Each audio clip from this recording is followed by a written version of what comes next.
Welcome to this deep dive into the crucial intersection of artificial intelligence and cybersecurity. It's a really fascinating and frankly critical area right now. Absolutely. We've pulled together quite a bit of information, different sources, to really try and dig into the core issues here. We want to understand what's really at stake as AI gets more and more, woven into everything we do digitally. Yeah, our mission today is basically to cut through some of the hype, some of the complexity, and give you a clear, hopefully insightful look at the AI security landscape. So, looking at both the potential and the pitfalls. Exactly. The opportunities are huge, but the security challenges that come along with them are, well, they're significant. And we'll be covering quite a range, right? From LLMs, AI agents, risk management framework. All the way to specific applications like in healthcare and even how AI is used in cybersecurity itself. Okay, let's dive right in then. The heart of the matter. AI and LLM security challenges. It seems pretty clear right off the bat that our traditional security playbooks maybe aren't quite enough anymore. That's a really fundamental point. They're not fully equipped. The need for specialized security solutions, ones tailored specifically for AI and LLM applications, it's becoming really undeniable. So not just adapting old tools, but building new approaches. Pretty much. Yeah. And what our sources are really emphasizing is that this needs collaboration. Hmm. It's not just one group's job. Yeah, you need the AI developers. These cybersecurity experts, even regulatory bodies, they all need to be talking constantly. And continuous education, awareness, that's crucial for mitigating these risks. Especially in sensitive areas. You mentioned healthcare. Absolutely. Places like healthcare where trust is just paramount. You can't afford major security breaches there. Okay, and this leads us to something you touched on. AI agents, you said they're a potential blind spot. Why are they so different from, say, just an LLM? Right. So LLMs, they mostly process and generate text, right? They take input, give output. AI agents, though, they can actually do things, execute actions, interact with different systems. Okay, so they have more agency, literally. Exactly. And that introduces completely new attack path that traditional security teams might not be fully modeling yet. How so? Well, if you're not really mapping out how these agents handle prompts, how they execute them, you could be missing vulnerabilities that aren't in the app code itself or the server infrastructure. So it's not about breaking the code or maybe tricking the agent. That's a big part of it, yeah. Yeah. Think of it like the risk isn't always hacking the server. It might be about manipulating what the AI agent does once it's operating. Like convincing the guard to open the door from the inside rather than breaking it down. That's actually a pretty good analogy. And a core issue that comes up again and again is permissions.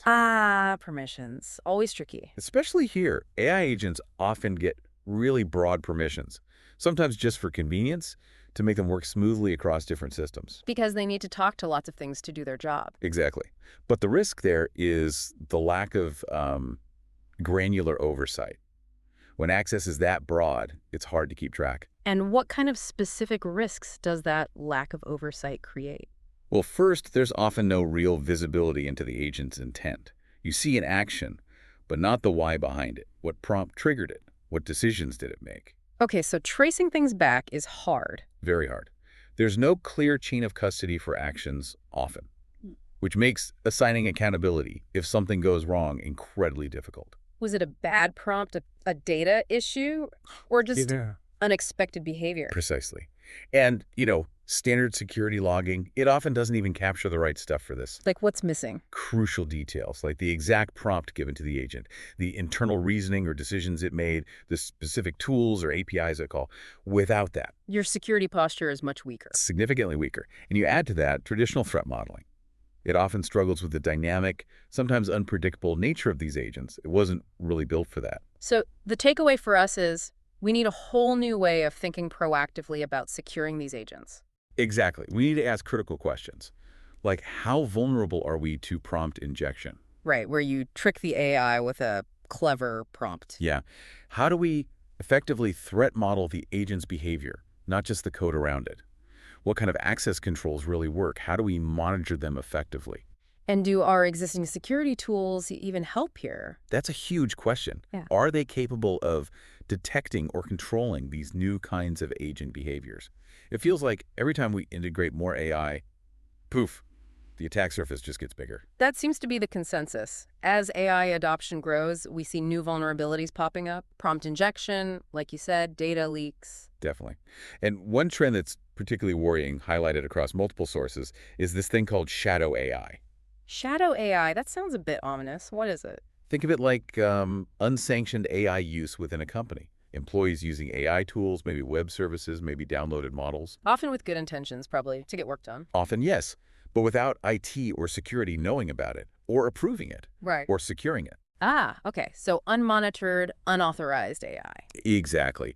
And that creates a massive risk. Data exposure, accidentally leaking sensitive company info, Or customer data. or customer data. Plus, big compliance violations. GDPR, ACHI, you name it. Suddenly, your neat inventory of company assets, it's incomplete. You have these blind spots where data can just walk out the door. That makes total sense. If it's not sanctioned, it's probably not secured. So what's the first step for organizations to get a handle on this shadow AI problem? Well, the foundation's really solid data governance, a clear framework. Knowing what data you have, classifying it. Absolutely. Classifying data based on sensitivity, business value, communicating that clearly. But beyond that, we're seeing new tools emerge.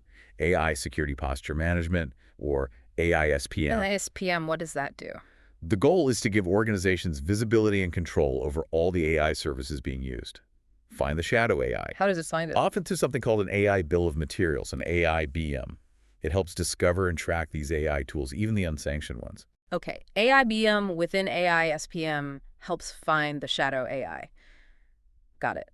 Now, we've been throwing around LLMs and AI agents. Maybe we should quickly clarify the core difference for anyone listening who's newer to this. Good idea. So, at its heart, an LLM, a large language model, Ah, it's basically a very sophisticated pattern matching system trained on tons of text data. to predict the next word, essentially. Fundamentally, yes. Yeah. That lets it generate coherent text, answer questions, write code, translate. Lots of language tasks. Think GPT-4o, Gemini, Llama.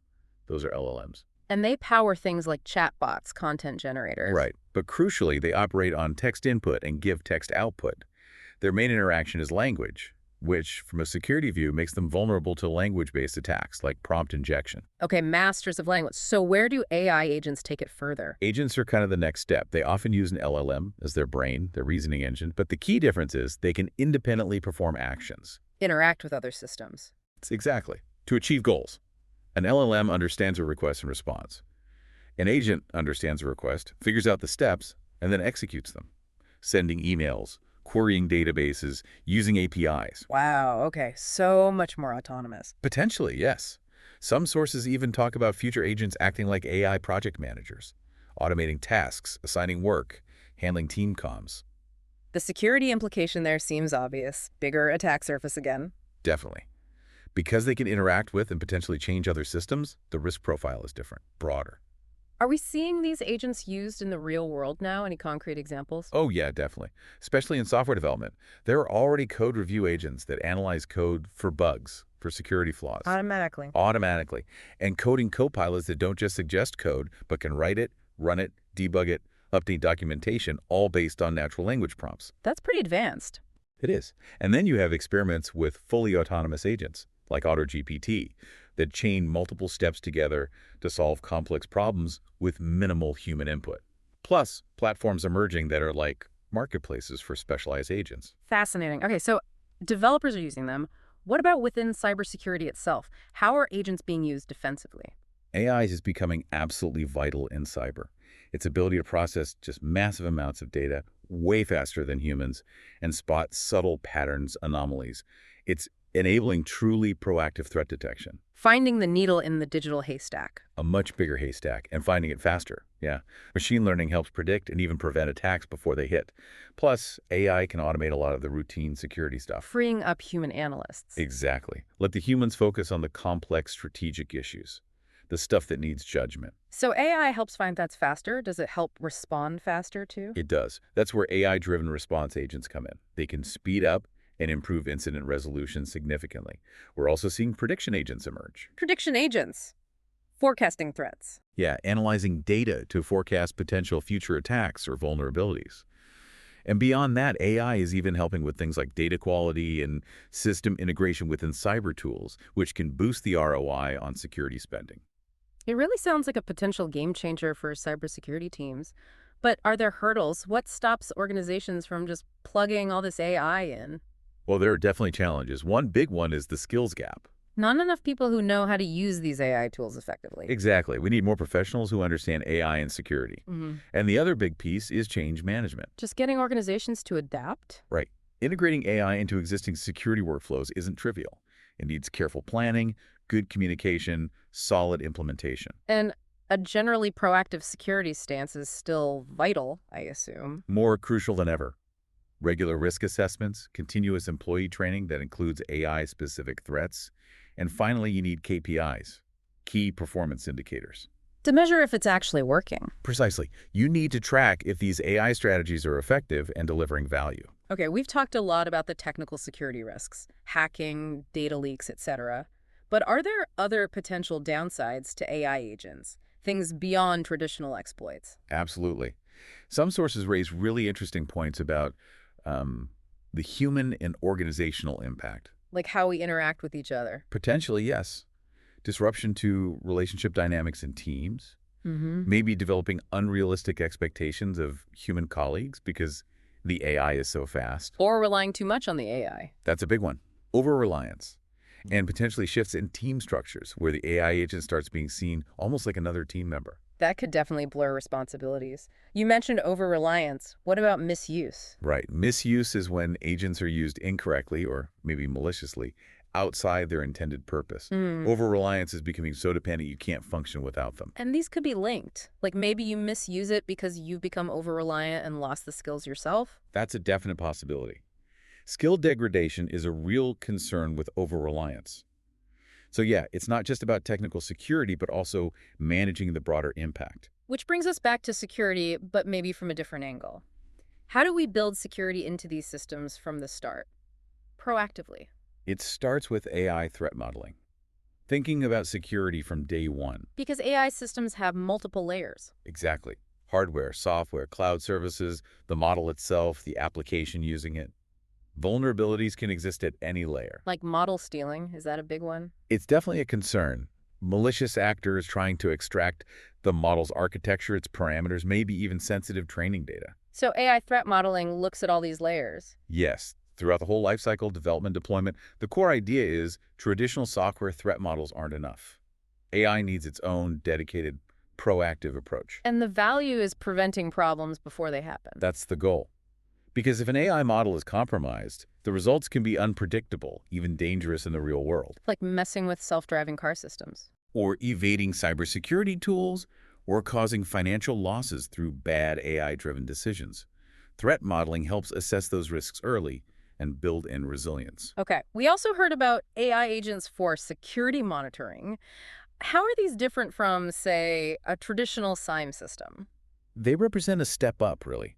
These agents use intelligent automation, advanced analytics for real-time threat detection and response. They go beyond just matching rules. They can spot more subtle things, anomalies. Exactly. Things humans or older tools might miss. And because they can analyze data so fast, they enable much quicker, more effective responses to incidents like unauthorized access attempts. They really strengthen the overall security infrastructure. Now, let's talk about adversarial AI frameworks. What's the purpose of these? Understanding the attacker? Pretty much, yeah. Adversarial AI is about understanding how attackers try to break or fool AI systems. These frameworks provide a structured way to categorize those attack methods, like a taxonomy of threats. And these align with existing standards, like NIST's work. Increasingly, yes. NIST has an adversarial machine learning taxonomy, and these frameworks often align with it. Having that common language, that structured understanding of the threat landscape, is crucial for building defenses. So what are some key threats within that Gen AI landscape we need to know? Several big ones keep coming up. First, poisoning attacks. Tampering with the training data? Or the fine-tuning data, or even the model itself. The goal is to subtly change how the AI behaves, maybe create a backdoor. Okay, poisoning. What else? Data extraction and leakage. Basically stealing private data from the model or its training set, or maybe third-party tools connected to it. And supply chain seems like a big one, too. Huge. Supply chain vulnerabilities. Weaknesses in any component used to build the Gen AI app, open source libraries, pre-trained models, plugins. So the AI itself might be secure, but a component it relies on isn't. Exactly. That's a major risk vector. Those sound like broad categories. What about vulnerabilities specific to the language models themselves? Right. LLMs have their own unique issues. A big one is hallucinations. When the AI just Make stuff up. Essentially, yes. Generates outputs that conflict with facts or the input or just don't make sense. Right. Really bad if it's generating code with bugs or giving wrong answers in a medical chatbot, for example. Definitely. And prompt injection, we mentioned that earlier. Still a major vulnerability. Crafting those malicious prompts to trick the LLM, bypass security filters, get it to do things it shouldn't. It's like social engineering for AIs. And it seems attackers are also using Gen AI themselves, right? A double-edged sword. Absolutely. Gen AI makes it easier to create convincing phishing emails, generate deepfakes for scams, spread disinformation at scale. It lowers the bar for sophisticated attacks. And biases, that's another inherent risk. A huge one. If the training data is biased or the model architecture reflects biases, the AI's outputs can be discriminatory based on gender, race, whatever sensitive attributes are in the data. And supply chain risks cover everything from third-party software to APIs. Pretty much the whole ecosystem around the AI model. Libraries, models themselves, plugins, APIs. Any link in that chain can be a vulnerability. Okay, it's clear securing these agentic AI systems is complex. Are our standard threat modeling frameworks like Stride or Pasta good enough for this? That's a really important question. The general feeling from the sources is they're a good start, but they have limitations for agentic AI. How so? What's missing in something like Stride? Well, Stride is great for general categories, spoofing, tampering, etc. But it doesn't always capture the nuances of AI-specific threats, like sophisticated adversarial attacks or the unpredictable behavior you sometimes get with agents. So specific gaps related to machine learning itself. Yes, many traditional frameworks lack clear guidance on adversarial machine learning, things like data poisoning, evasion attacks where you fool the model at runtime. Model extraction, stealing the model. Right. And just a general lack of robustness. How does the AI handle completely unexpected or weird inputs? Traditional models don't always cover that well. And are there specific threats targeting the foundation models, the LLMs themselves? Definitely. At that layer, you worry about adversarial examples. Inputs tweaked just slightly to cause errors.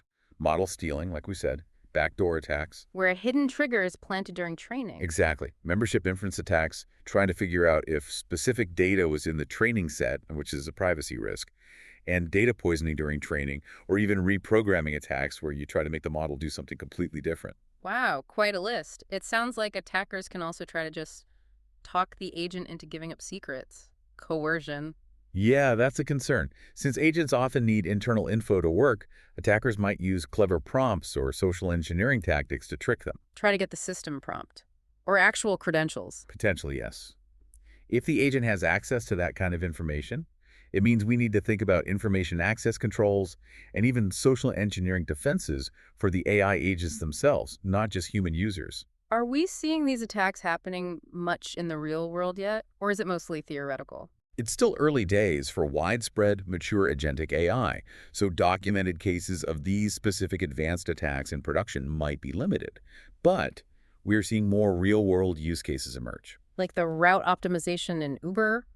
Or task Yep. management at PwC? Exactly. Agents are doing more complex things, and as deployment grows, the attack surface grows, and the likelihood of these theoretical risks becoming real increases. It just highlights why we need to address this proactively. Okay, so assessing the risk for specific apps built on top of LLMs.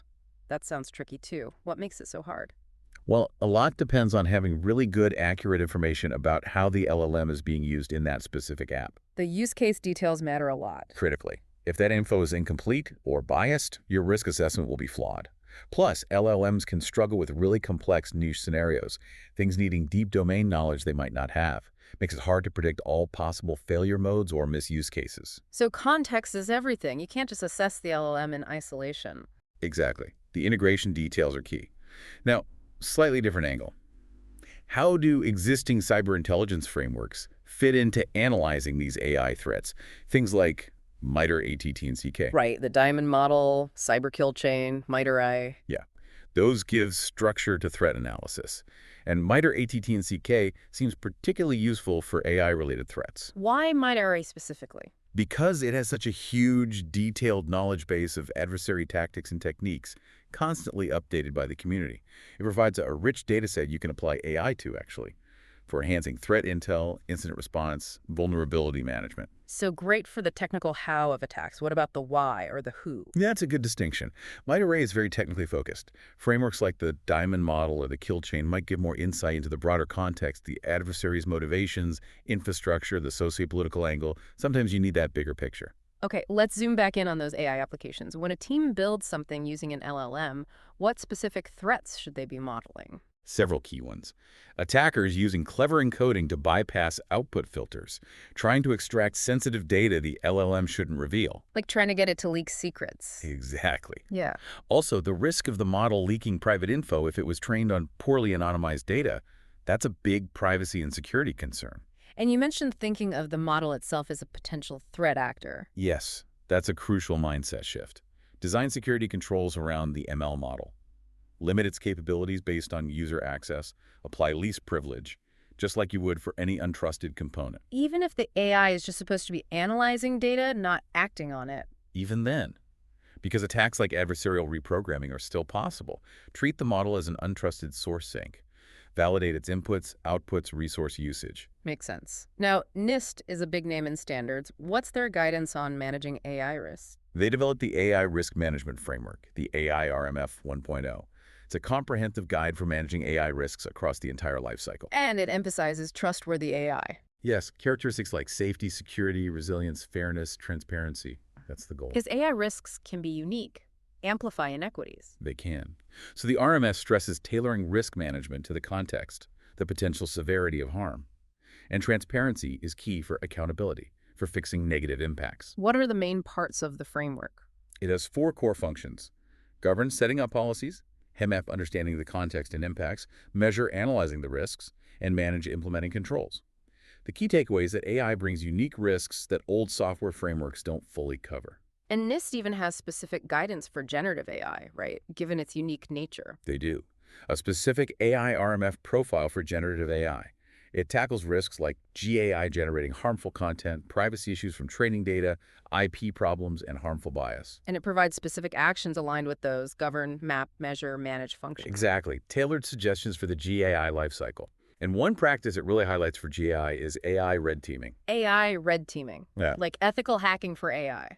That's a good way to put it. It's controlled adversarial testing, trying to find adverse behaviors, vulnerabilities, stress test the safeguards before the AI goes live, often done collaboratively with the developers. It really feels like a whole ecosystem of tools and techniques is springing up around AI security, like that AI-powered malware analysis you mentioned earlier. Right. Tools like Diana, integrating Amazon Bedrock with deep instincts expertise. That's a leap forward. It's not just signature matching. It understands malicious intent. That's the goal. By embedding cybersecurity knowledge in the LLM, it can analyze unknown files more deeply, identify intent even for 0 days, and provide explainability why it thinks something is malicious. Which is crucial when dealing with new threats. Absolutely. But remember, the attackers are using AI too. Yeah. Creating smarter malware, more advanced threats. It's an ongoing arms race. Definitely. Okay, thinking specifically about healthcare again, threat modeling LLMs there must have unique considerations. It does. The focus tends to be on risks manageable within that healthcare system's context. So maybe less focus on third-party LLM training data poisoning, because the hospital can't control that directly. Often, yes. That's more a vendor security issue. The focus is on defining trusted internal parts, patient data stores, versus untrusted external things, translation services, knowledge bases, the AI models themselves. Establishing clear trust boundaries is critical there. And we're even seeing threats targeting the models directly, like ML malware. Yes, that's an emerging area. Malicious code or data embedded inside serialized ML models. How does it get there? Through unsafe serialization formats used to distribute or share models. It's a supply chain risk for the models themselves. Tools like Spectra Assure are being developed specifically to detect this kind of threat. Wow, malware inside the AI. Okay, different domain.e-commerce. What are the big ethical issues with AI there? It's mainly about balancing innovation with privacy and fairness. The big risks are algorithmic bias in things like personalized recommendations or dynamic pricing. Where does the bias come from? Imbalanced training data, historical biases reflected in the data, sometimes just the black box nature of the AI making it hard to spot. So biased data leads to biased AI outcomes. Often, yes. Mitigation involves using representative data, actively checking for and addressing bias throughout the AI's lifecycle, from data collection to deployment and monitoring. And what about specific attack risks for medical AI agents? That seems incredibly high stakes. Extremely high stakes. Adversarial prompting is a major concern there. Tricking the agent into giving bad medical advice. Or injecting false info, manipulating recommendations towards bogus treatments, maybe even stealing patient conversation history, privacy breaches, safety risks. Hmm. It's serious. And sources say these prompting attacks can be quite successful, depending on the LLM used. Needs very careful validation then. We also heard about evasion attacks briefly. Can you explain those? Sure, evasion attacks are about crafting inputs to fool a deployed AI model, making it misclassify something, for example, without changing the input noticeably. Various ways. Optimization techniques to find the smallest change that causes an error, or black box attacks where they just probe the model repeatedly to figure out how to trick it. And defenses. Both reactive, detecting attacks as they happen, and proactive, making the model inherently more robust to begin with. How do traditional tools like firewalls fit into this new AI world? Do they need to change? They definitely need to adapt. One issue is sensitive data leaking out from LLMs. Firewalls might need better filtering or redaction capabilities for AI traffic. To sanitize prompts and outputs. Right. Plus, AI systems still run on infrastructure vulnerable to traditional attacks like DDoS, so firewalls still need to block those conventional threats too. It's about layering AI-specific controls on top of strong traditional defenses. We've mentioned a few threat modeling methodologies. Is there one that's particularly good for AI, like PASTA? PASTA, the process for attack simulation and threat analysis, often gets highlighted. It's very risk-centric. It really tries to understand the attacker's perspective through simulation. The goal is improved resilience based on likely attack paths. And for just a general cyber risk assessment, what's the basic guidance? From CISA, for instance. The fundamentals are still key. Identify your internal and external threats. Understand the potential mission impact if those threats happen. That foundation is crucial for any security strategy, AI or otherwise. We also saw that vulnerabilities in normal IT systems, like firewalls, could potentially expose industrial systems. How does that connect? Right, the Avanti Connect Secure vulnerability was a good example. A flaw in a standard IT appliance could potentially give attackers a foothold into critical infrastructure, like industrial control systems, ICS, or operational technology, OT. Because networks are interconnected. Often, yes. It highlights why, especially in ICSOT, you need specific defenses like cyber physical system detection and response, CPSDR. These focus on monitoring operational changes, not just IT network traffic, to spot anomalies even if the IT perimeter is breached. It really feels like automation is becoming non-negotiable in security now, especially with AI adding complexity. Absolutely. Automating threat modeling in DevSecOps. It's essential for scale, for consistency, for completeness. You can't manually model everything fast enough anymore. And the goal is to find risks earlier, provide mitigation guidance automatically. Exactly. Integrate security seamlessly, support compliance, handle the sheer complexity of modern apps and AI integrations. Lastly, there was some really interesting stuff about using LLMs for proactive threat intelligence. How does that work? Yeah, that's cutting edge. Using models like GPT-4o with retrieval augmented generation, RAG. RAG adds current information to the LLM's knowledge. Right. The idea is to continuously feed the LLM real-time threat, feed CVEs, CWEs, exploit predictions like EPSS, known exploited vulnerabilities from KEV. So the LLM has the latest threat data plus its reasoning ability. Precisely. To enhance threat detection and response, especially for brand new vulnerabilities that might not be in traditional signature databases yet. It's about making threat intelligence more dynamic and AI-driven. It's fascinating how LLMs are both a potential vulnerability and a powerful tool for defense. Seems like we've covered a huge amount of ground. We really have. Yeah. This deep dive shows just how complex the AI security landscape is. From the core models to the apps to the risk frameworks, it's a lot. And the key takeaway seems to be business as usual isn't enough. Definitely not. We need specialized security approaches for AI, proactive threat modeling that understands agent behavior, strong data governance, and a real focus on ethics. And it's constantly changing, isn't it? Constantly. AI keeps evolving, so our security strategies have to keep evolving too. It's this dual potential AI enhancing defenses, AI creating new risks that makes collaboration and forward thinking so absolutely critical. Well, this has been incredibly insightful. Really helps to get a clearer picture of the challenges and opportunities. Glad we could explore it. It's a vital conversation to be having right now. Thanks for listening and stay tuned.